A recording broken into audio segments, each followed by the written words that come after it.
রমজান মাস হচ্ছে এমন একটি মাস যে মাস সম্পর্কে আল্লাহ রাসূল সাল্লাল্লাহু আলাইহি ওয়াসাল্লাম তিনি বলেন যে এই মাস এমন একটি মাস যে মাসে পুরো মাস জুড়ে দোয়া কবুল করা হয়।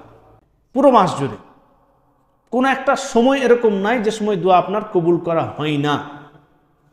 এমনি সাধারণ দিনে দোয়া তো সবসময় কবুল করা হয়, কিন্তু তাও বিশেষ বিশেষ সময় বর্ণনা করা হয়েছে।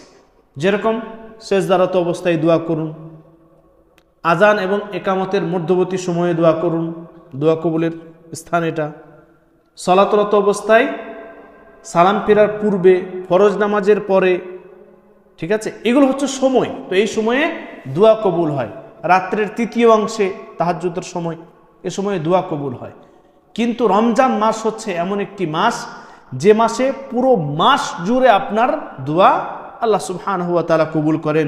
আল্লাহ রাসূল সাল্লাল্লাহু আলাইহি ওয়াসাল্লাম তিনি বলছেন, লিকুল্লি মুসলিমিন দাওয়াতুন মুস্তাজাবাতুন ইয়াদউ বিহা ফি রমাদান। এই রমজান মাসে প্রত্যেক মুসলিম ব্যক্তির আল্লাহ সুবহানাহু ওয়া তাআলা দোয়া কবুল করে থাকেন। সুবহানাল্লাহ। তো ইনশাআল্লাহ আমরা বেশি বেশি করে রমজান মাসে দোয়া করার চেষ্টা করব।